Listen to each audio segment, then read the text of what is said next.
Hi, my name is Kay Sutha. I am a business strategist and I will be your host. In this podcast, I'll be getting raw, real, and relentless whilst interviewing successful entrepreneurs from all over the world who specialize in different aspects of business. We'll cover the 5 main pillars of business, which are sales, marketing, finance, operations, and leadership, but not forgetting mindset, live and digital events, plus much, much more. You'll gain insights, tips and tricks, and discover jaw-dropping actionable steps that you'll be able to put in place for your business right away. Hello, everyone, and welcome to the Uncensored Society podcast. Now, this is one of our red carpet segments. So you guys know what that means. We've got an awesome guest for you here today, and I personally know her. Right. And I knew that she had to be on this podcast. Now, Danella is an owner of Encore Elite Events and Speaker Needs to Speak. She is a creative force with a passion for connecting experts to those they serve through speaking and events while generating profitable and impactful visibility. Through her connections, millions of dollars have been generated and tens of thousands of lives impacted through speaking and live events. She believes in multiple streams of income, collaborations, and always finding the win-win-win combination. Don't we all love that, right? Please welcome Dannella Burnett, founder of Encore Elite Events and Speakers Need to Speak. Oh my goodness, Danella, thank you so much for coming onto the podcast. I cannot wait for us to get started. So many golden nuggets, I know it. Thank you so much, Kay. I'm really looking forward to this. I know you've got an amazing audience here and you bring them incredible value. So I hope I live up to the hype and let's give some good stuff today. Oh, for sure, for sure. Now, we are going to kick off. First of all, if you can kind of explain to the audience where you was at before you transitioned into becoming a business owner. So I have been in the hospitality industry my entire life. When I was 9, I found Julia Child on TV, and something about her, she was a very tall woman. She was almost 6 feet tall. She had that French lilt to her voice, very unusual voice, but I was just drawn to her. And in hindsight, looking back over my life, I think what I was drawn to was the undeniable passion that she had for what she did and the love that she put into, in her case, food, and then served people. And so I actually went on, I got a culinary degree, food service management degree. I was a chef, I managed restaurants, I catered, moved into event production and planning, mainly on the personal side. But like my entire life literally has been about serving people in the events industry in one form or fashion. And that took a big change when I attended my first personal development event about 16 years ago. I attended T. Harv Ekers' Secrets of the Millionaire Mind. And I just saw a different way of learning, a different way of changing and adapting. And for me, a different type of event, the enrollment, the expert, the industry of information, if you will. And so it didn't take long before I incorporated that into the kind of events that we did. And that's pretty exclusively what we do now. We still do the occasional personal event or a corporate event, but we predominantly are in this expert industry, which led to working with speakers. And I could not tell you how grateful that I am that we'd made that transition, before the time of COVID, because that's really what allowed us to make some shifts in our business and not only survive through the last 2 years, but actually thrive during the last 2 years. Right. And that is awesome. It's all about shifting and pivoting, and you have cracked that. Well, I do want to say something. I'm not a fan of the term pivot. Okay, why is that? Now, if you were in an industry or literally what you did previously could not be done. I mean, there are certainly areas of what we do. Venues, for example, venues were very, very hard hit when you could not meet there. Yeah. other industries that have been effective, restaurants, for example. But for the majority of us, if you take away those that could not do business the way they had before, the majority of us should not have pivoted, but we should have done what is good business. On a regular basis, you should be looking at your business, and I like to categorize it into one of four things. Okay. This is working in my business as it is, and I should do more of it. Mm-hmm. This needs a little bit of tweaks in order to make it more impactful, more profitable, more efficient. Right. 3, there's something not quite right here. This isn't working very well. It doesn't generate as much profit as it should. It's difficult, it's challenging. I don't have the right staff for it. It's not a bad idea, but it definitely needs to be pulled from the front burner to the back burner. And you don't need to put your efforts and your resources there. And then 4, the things that are simply not working, they not only need to be pushed to the back burner, but they need to come off the stove as well. As a business owner, you need to constantly be evaluating every area of your business, where you're spending resources, where are you investing into your business, where are you spending your time? And you should focus on those first 2 things. What is working as it is? It's a good use of your time and resources. You're generating profit. You're making an impact. You're just in alignment and you're getting paid for that. Right. And 2, the things that just need a little bit of massaging, just a little bit of seasoning, if you will, in order to be better. But the things that should be pushed to the back burner, or the things that should come off the stove altogether. And that's what I think we needed to do during the time of COVID and over this last couple of years, is that evaluation of your business. And that's exactly what we did. We do events and we work with speakers. A lot of our business, we had to look at it in that second category. We knew we still were going to work with speakers and with events, but it needed some seasoning. It needed a change from in-person live to virtual live or digital live, depending on how you want to refer to that. So we made that change, and we took that was maybe in the second category and moved it into the first category, where it was firing on all cylinders. It tasted great, and we did a whole lot more of it. Right. And I love that. And I love that. Now, I know you have this ability, right? You've got this superpower, Danella, of putting strategies together for your speakers and event hosts, and then creating massive profits and impact. Now, for our audience, please explain, what does that look like and what does it all mean?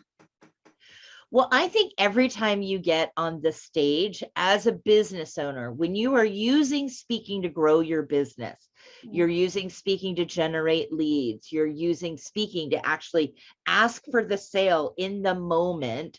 We call that a transactional speaking opportunity, or speak to sell. Or if you're getting paid to speak, every time you speak, you should be getting paid. You should have a strategy in place, a monetization plan for how you're going to get paid. Because if you are not getting paid, it is not speaking, it is simply talking. Okay, so wait.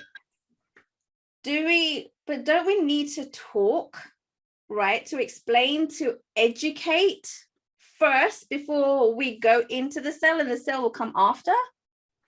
Well, if you're using speaking to generate leads, yes, the sale would come after, but that's all part of that speaking opportunity.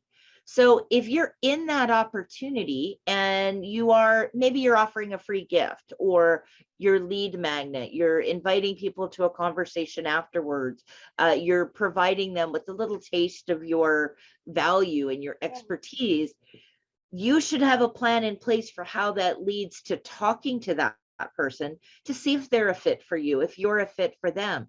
But that opportunity should be with those sales conversations in mind. So your conversation should include a bit of that, include that invitation during that talk. Otherwise, you're just sharing information, and sharing information is great, but we're an information overload. We can get information from YouTube, from Google. We don't have a lack of information, but you as the speaker, in order for that to be your business and to help grow your business, you've got to have a plan for how your information is then translating into getting clients. Okay, now I like the way that you've actually explained that, because I feel like there is a lot of people out there that can speak, that can educate, but then when it comes to the sale, that's where people get stuck. And what you're saying, what I'm hearing right now, is that there needs to be a structure to combine all of that together. Yeah. Right. So, Danella, tell me what actually qualifies you as an expert in this niche. Well, I've been doing this for a very long time from behind the scenes, in the expert event world, we call it the back right corner of the room. That's usually where the event planning team is, where the strategy is taking place, where you're taking care of the attendees. The back left corner of the room being your AV team. And of course, the stage at the front of the room. So I've been in the back right corner of the room for a very long time, working with some of the industry leaders, many names that you would recognize. But I myself saw that in order to really grow my business, I was going to have to step onto the stage. So 5 years ago, I got speaker coaching to learn how to take my expertise and make it interesting from the stage and share with people, what it is that I do. Strategizing events, supporting our event hosts, helping our event hosts have, 6 and 7 figure weekends in their 3-day events, as well as using speaking to grow leads. And that led to working with more speakers and speaking on the stage myself. So I don't just teach this and coach this and have a community of speakers that I support, but this is what I do to grow my business as well. And I learned some things that when I would get on stage and speak about events, there were fewer people in the audience that it might be just the right time for them, or they were readily receptive to the information. When I changed my focus to speakers, because all event hosts are speakers, they're going to get up on the stage and they're looking to make an impact and eventually make a profit during the event or after the event. But not all speakers are event hosts yet. So I speak to speakers first, because the majority of entrepreneurs should be using speaking in some capacity to grow their business, get more leads, and get more sales. And then many speakers using other people's platforms at some point should be creating their own platform, whether it's workshops or master classes, webinars, 1-day workshops, 3-day events, creating your own platform where you can be the star and impart even more information and more value to your audience and get paid even more is hugely valuable. Right. And I want to backtrack a little bit. Okay. You said that how, you've worked with these speakers and they are making 6 figures in a single weekend, right? Yeah. And listeners are probably thinking, holy crap, no, there's no way that's possible, right? I have been at these weekends with you at these events, and I've seen it happen with my own eyes. But I also realize how important it is for you and your team to put that structure in the background in order for this to happen. Because there's been events I've been on and they've not had any structure. And guess what? They've had 0 sales, right? So it's highly important to prepare for what happens in the background, get the structure all in place to have that successful event. And then you're going to be blown away with what you can do, right? And also you mentioned that you worked with some very known people in the industry. Are you allowed to name drop? Well, you can go to any of our, sites and you can see some of the folks that we work with. We have a client who's in Australia, Ken Krell. That's actually how you and I met. Ken's been in the industry for a very, very long time. And he did what many did during this time of shifting to digital and virtual. He was already doing digital events, but he really stepped up the pace. That was one of the things that we saw in the last couple of years, where a 3-day in-person event, you need a much longer time period to plan and prepare for that. One, you've got hotels, you've got venues, you've got physicality to the event that takes a little bit longer to put into place. And your audience also needs to travel. So they need a little bit more time to plan to attend your event. In virtual or digital, things are happening much faster. So we saw a lot of clients like Ken Crow who maybe had 2 3-day events step up the pace and had 6 3-day events last year. Yeah. Other clients that we work with, Jay Souter, Tom Matson, we worked with many that may not be as known in the industry. We worked with a lot of first-time event hosts as well. Those were some clients, the ones I just mentioned, were ones that had in-person events before, but we helped them take them to virtual, and they had 6-figure or better results. We had one client who had $500,000 in revenue generated during the 3-day event. But as the offer was a risk reversal or a revenue share type of offer, it actually was $500 million in revenue generated that they will realize over the next 2-year period. So big numbers are possible. But as you just said, you need to make sure that there's a structure in your events and in your talks. What your goal is really to bring people to the place where they're ready to make a decision. And in any given audience, even your own audience, not 100% of the people are going to accept your offer. A conversion, and we refer to conversion as, what's the ratio of the people who are in the room who could say yes to your offer, who could raise their hand and take your free gift or set up a call with you, or if you're offering your coaching program, or you're offering your packages or services, what are the people that actually take the sale in the moment? Right. And for selling from the stage, 20 or 25% of the room that take your offer in the moment is usually a pretty good conversion. Right. Which means 70, 75, 80% of the people in the room are not going to say yes. You want to bring everybody, though, to the point where they're ready to make a decision. And that's the structure that you were talking about. Yeah. Kind of what's that journey that you take people on so that you're giving them value, you're giving them information, you're creating a sense of urgency, you're allowing them to see what's possible. You're also holding up a mirror so they see where they're at now. Where are they stuck?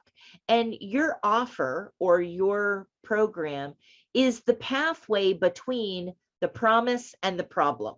Yeah. So if they're ready to move forward, if they're ready to move with you, to move further, to move faster, to get some services, to get them from the problem that they're in to the promises of what's possible, they're going to say yes to your offer. And that's really what you're looking for, is you want people to be able to make a firm decision on, yes, this is right for me, or no, this is not. Right. That's a successful event when everybody really is able to make that decision, because you've structured the event in such a way that you're giving them that opportunity to do so.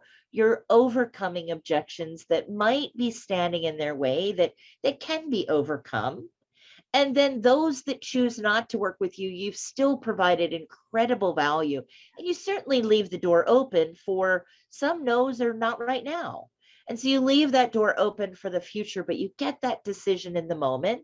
And for your free offer, I mean, I've had 100% of a room before take my free offer. That percentage should obviously be much higher, but when you're selling from the stage, anywhere from 10 to 30%, depending on whether you've put the right people in the room that are a right fit for your offer, 10 to 30% of the room should accept the offer that you're giving them.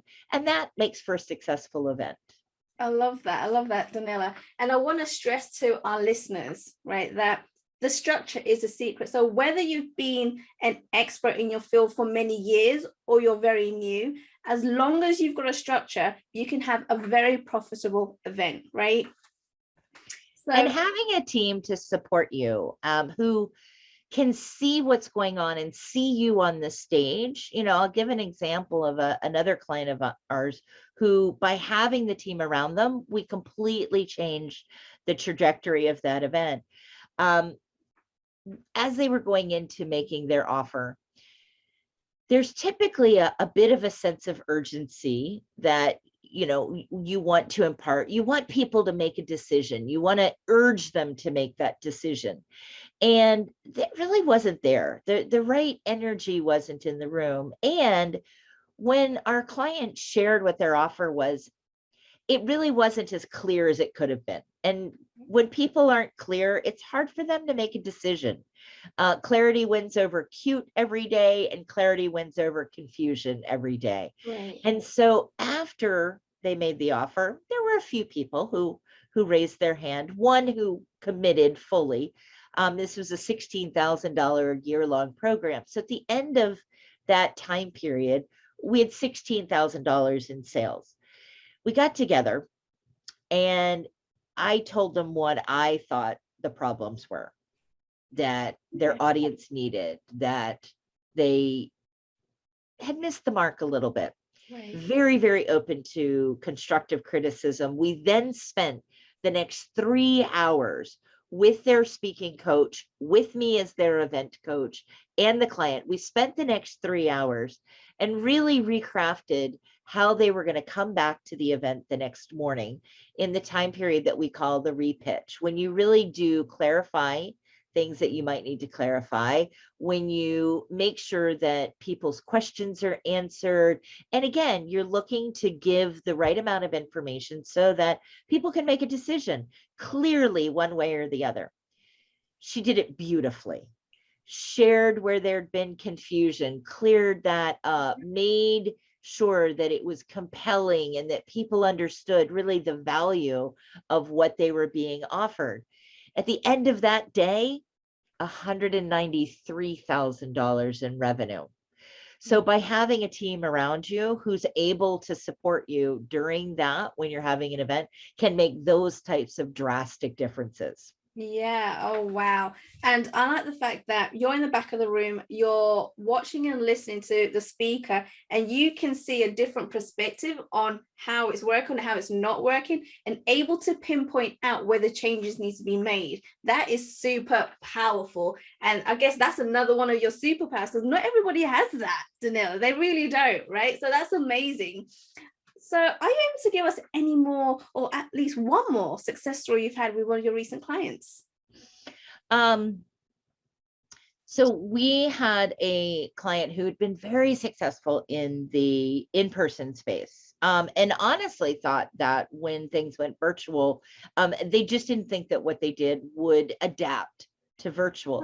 And he stopped speaking, and he found out what we were doing and getting speakers on stages. And we got on the phone and he's like, I just don't know if what I teach, and he's a speaking coach, if what I teach is really going to work for the virtual. So we talked about what he shared, because I immediately said, no, you are needed more than ever, because we have speakers that need to know the foundations of speaking and how to impart humor and how to structure their talk so that they're successful on other people's stages and in their own events. And we put them on a lot of stages. We made connections for them. He attributes $200,000 in revenue to the speaking engagements that we booked him into. Wow. And then he was like, I'm ready to do my own 3-day virtual event. He's now done 2 of them in the last couple of months, generating $500,000 in revenue from just 6 days, 2 3-day events. So countless stories. We've done 38 3-day events in the last 2 years since we made the shift from in-person to virtual, and we're ready to go back to in-person. The same things that work in virtual work in person. Are some great benefits to virtual. You do save money that you don't have a venue to deal with. You don't have the same hospitality or feeding your attendees, feeding your whole team because everyone's at home or in a studio. So you do save some money. You'll spend a little bit more time, you'll spend a little bit more on team and technology, but it's usually less than what you're saving in the venue and hospitality. So virtual is definitely a good value. Yeah. And you can have a wider net. You can invite people literally from around the world that might not otherwise attend your event if they had to travel. So there are some definite benefits to virtual. We're going to see virtual continue. I don't think that it's going anywhere. Right. We are also seeing some in-person events come back. And I think we're going to go into a period where, depending on what your goals are, either virtual, digital, or in person are going to make sense for you. And there'll be options for both of those. There'll also be hybrid, which is serving both audiences at the same time.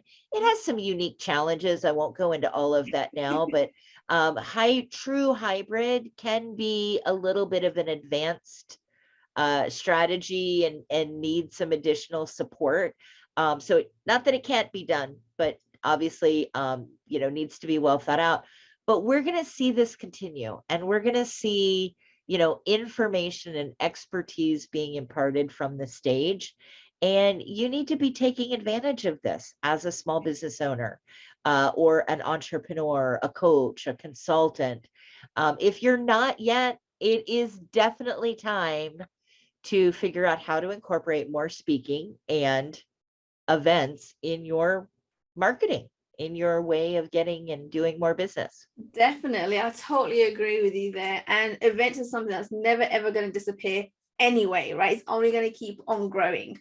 And so, Danella, is there a principle that you can teach our audience today that they can maybe implement in their business straight away?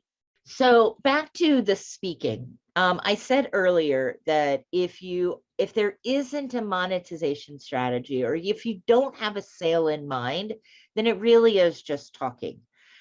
When you are speaking, you can get paid before you speak, and that would be like a keynote or a paid opportunity. And a lot of times there you're getting paid, don't get to do as much promotion. Right. 2, you're using speaking to generate a sale in the moment. During your talk, you're going to offer something directly to the audience that's going to encourage them to take out their credit card and make a purchase right there.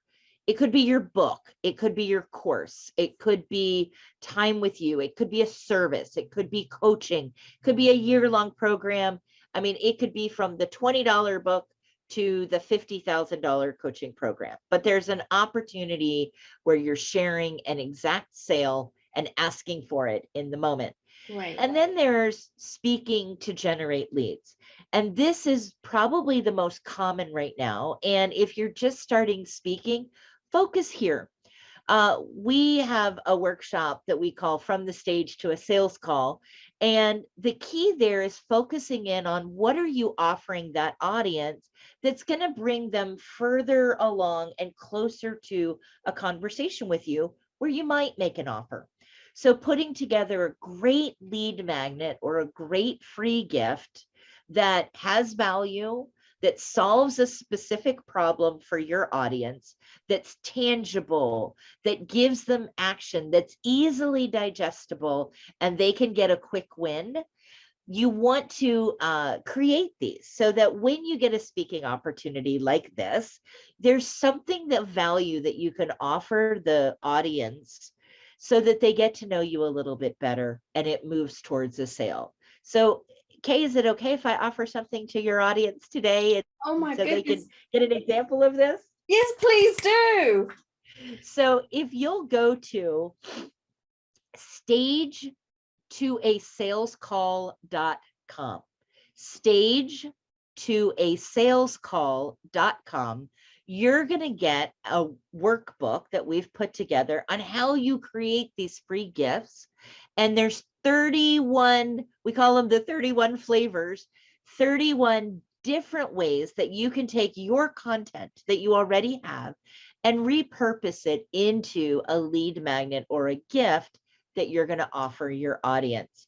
And as you get that document, you take a look at it, you'll be connected to us, and we can invite you to one of our Stage to a Sales Call masterclasses where we dig into that a little bit deeper and actually help you create that lead magnet or free gift. So that I've done it. That's exactly how you want to do it. You want to offer something that's of great value to the audience that's listening to you, and something that brings them a little bit closer. So if you follow what I just did and follow what I just shared with you, you're going to actually see it in action. So like, here's the talking, but here's the talking behind the talking.